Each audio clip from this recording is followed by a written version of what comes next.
Eu quero falar de muita coisa, Carlito, porque você é um cara das tecnologias, até para entender assim, 6 gigabytes de conversa de WhatsApp. Tem aí, eu mandei para a Adri um texto que eu queria que ela lesse, do Pierro Lenier. Pierro Lenier. Eu queria que você pusesse na tela, Adri, aquilo ali, para dar uma lida assim, porque as perguntas que ele faz são extremamente... Eu estava me perguntando isso. Falei, pô, 6 gigas, velho. 6 gigas, alguém passou? Como assim? De conversa? Baixou e mandou? E a Vaza Jato são 40 teras, tá? Só para comparação, viu, Dri? 40 teras no caso da Vaza Jato. Mas então já está todo mundo já ligando os pontinhos de como essas conversas chegaram. É isso que eu quero chegar já, andar mais. Lê as perguntas, porque é o seguinte... Vamos ler aqui esses apontamentos do Pierro Lerner, né? Ele diz, mais algumas questões sobre os gigabytes do Glenn Xandão. A matéria diz que não foi hackeamento. Alguém cedeu a conversa, vulgo infiltração. Partindo desse ponto, tem alguns problemas, como o tamanho da conversa, 6 gigas. Por via das dúvidas, vamos considerar que as informações passadas por vontade própria são parte de conversas selecionadas. Ou a infiltrado ou infiltrada passaria o backup inteiro do Zap? Conversas com mãe, família, amante, periquito, grupo do condomínio, com grupo de assessores de morais? Ou selecionaria apenas os contatos, grupos relevantes? Resolvi fazer o download de mensagens com mídia de um grupo com 159 membros. Hoje, considere-se aí uma média de uns 100, criado em junho de 2020 e que troca mensagens todos os dias. Tem mídia, tem tudo. O arquivo zipado, vamos considerar uma taxa de compressão de uns 50%, sei lá, deu 93 megabytes, umas 650 vezes menor que os 6 gigabytes. Vamos dizer que esse grupo, cujos membros discutem assuntos relativos à política, militares, etc., somados a conversas que troquei par a par, com uns 30 de seus membros, tudo isso somado não passa de 500 megas. Se a gente cogitar que muita mensagem aí é texto e não vídeo de criança e passarinho, o tamanho fica ridiculamente baixo. Como disse ontem, é só pegar o backup total do Zap e ver que 6 gigabytes é um número verossímil para todas as mensagens, mas não para uma ou algumas conversas selecionadas. Veja seu próprio backup com todos os vídeos que a galera fica mandando e tire suas conclusões. Pelo menos alguma dúvida fica. Imagino que Moraes e assessores envolviam um grupo bem menor. Ninguém fica espalhando mensagens relativas a processos delicados em grupos com centenas de pessoas. Agora, se foi interceptação com gravação de ligação por áudio e vídeo em tempo real, aí o caso é outro. Mas, para isso, um sistema tipo Guardião teria que estar lá. Se assim foi, alguém interceptou e passou o arquivo para o Laranja, o infiltrado, que passou para o Glenn, para a Folha. Isso provavelmente já aconteceu antes, mas não vou falar a respeito. É claro que as mensagens existem, não tenho competência para discutir o que elas representam em termos jurídicos e não é disso que estou falando. O problema que estou levantando aqui é sobre o método de extração. Isso, me parece, envolve artimanhas e expedientes que não são exatamente uma novidade, uma grande confusão, já dizia alguém. Nada disso aconteceria se as matérias fossem transparentes, enunciando as condições de sua produção.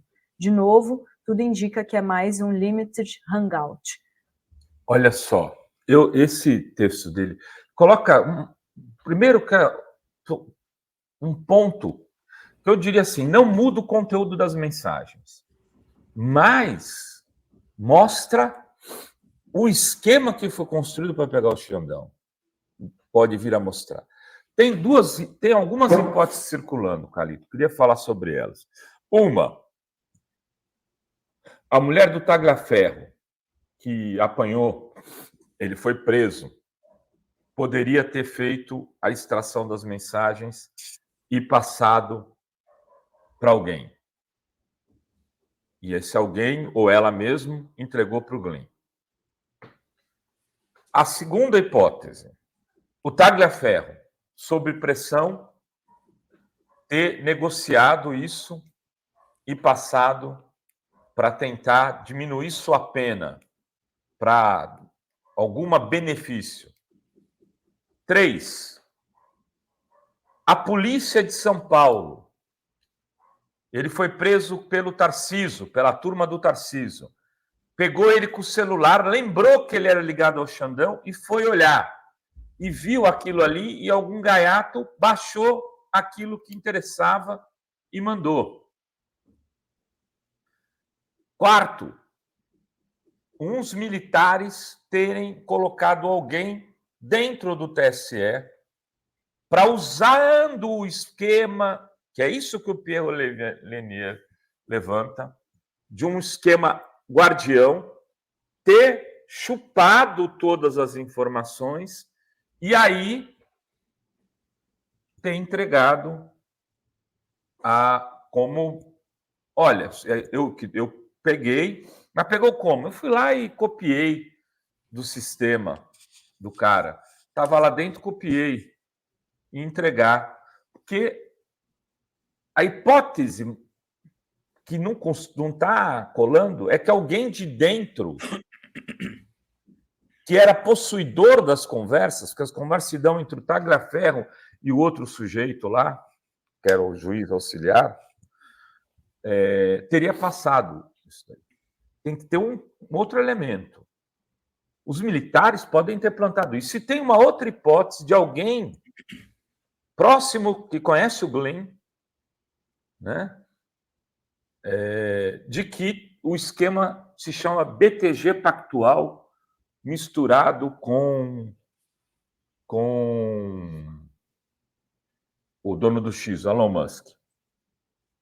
E a Folha entrando nesse grande esquema, talvez até já se prevendo uma negociação do Elon Musk, BTG Pactual, com Folha de São Paulo, para a Folha estar se colocando aí como porta-voz, discorrendo os riscos da credibilidade, porque pode estar sendo vendido para esse grande conglomerado que possa vir se formar.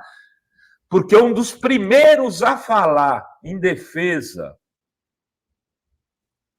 do impeachment, de que esse escândalo era igual a Vaza Jato, foi o Nelson Jobim, que hoje é sócio do BTG Pactual, Carlito Idri. Nelson Jobim, ex-ministro da Justiça, tomaria maior cuidado, mesmo ministro do Supremo também, que tomaria maior cuidado pelos cargos que exerceu, mal leu a matéria e já saiu falando. Igualmente, o Musk, no minuto seguinte que a matéria saiu, já estava retuitando e comentando. Então, você vê, a gente tem ainda um quebra-cabeça para montar. Uma operação militar, uma operação grande empresarial, ou uma operação da Polícia Civil de São Paulo, a depender de que caminho a gente for chegando, os interesses são distintos. Podem até, na macroestrutura, serem maiores, Calixto. Mas são muitas possibilidades, não dá para cravar ainda, pelo menos eu não consigo, né? Mas o que eu acho que o Piero traz aí é o seguinte: esse cara e essa mensagem foi capturada provavelmente de maneira ilegal.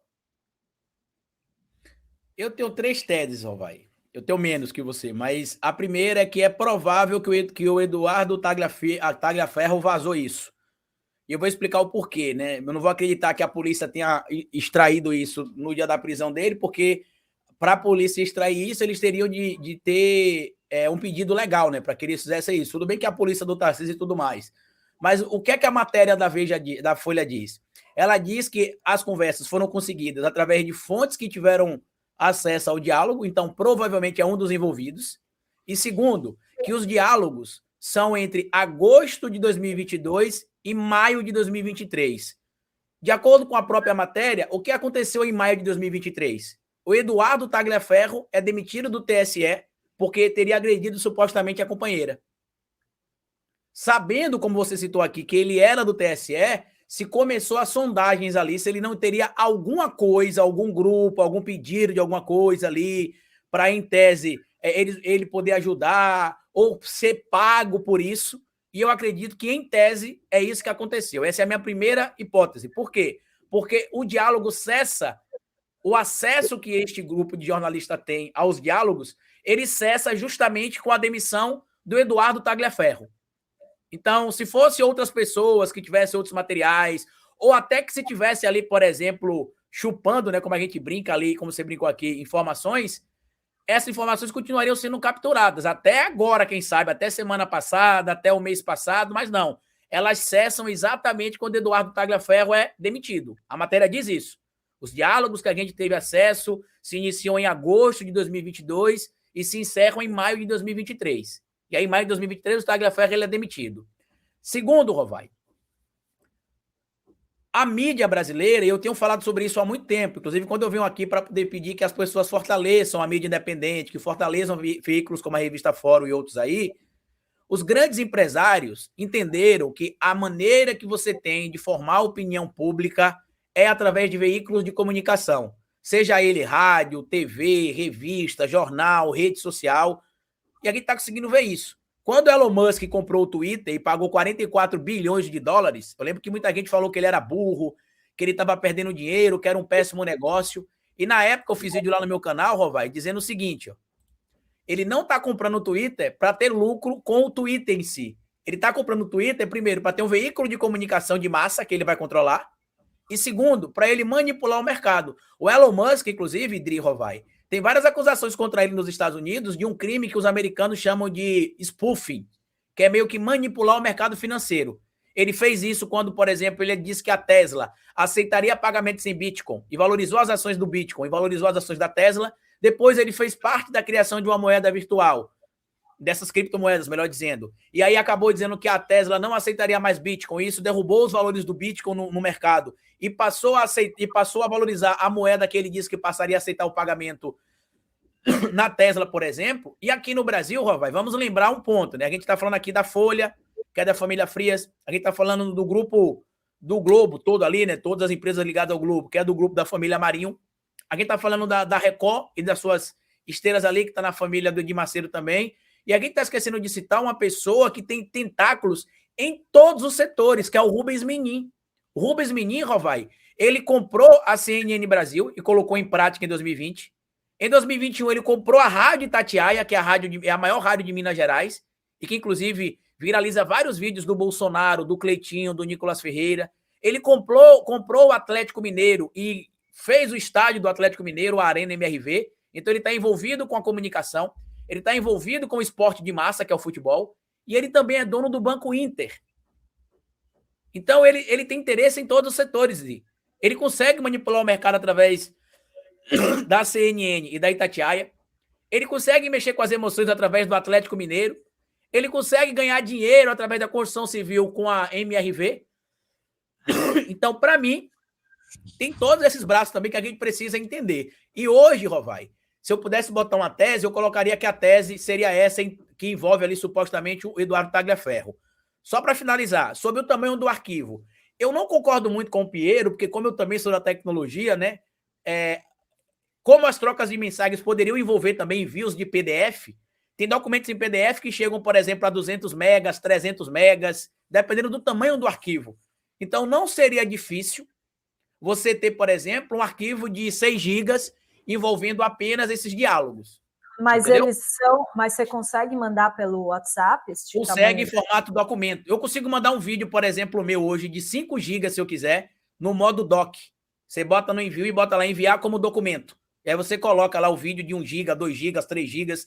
Se você tiver banda para receber isso e para enviar isso e para baixar isso, chega tranquilamente. Então, eu não acho que isso foi copiado desse jeito, não. Eu acho que partiu provavelmente do Tagliaferro. A minha análise é cabalmente pautada nisso, porque é justamente de quando os diálogos acabam. Ou seja, o diálogo acaba justamente no momento que o indivíduo que bateu na companheira é demitida do TSE. E aí surgem esses diálogos, entendeu? Por que não tem diálogos de junho de 2023, de julho, de agosto? A matéria diz que os diálogos são até maio. Então, eu até brinquei ontem na minha live analisando isso, que eu falei, parabéns à Folha, protegeu tanto a fonte que deu claramente a entender que quem vazou isso foi o Eduardo Tagliaferro, em tese.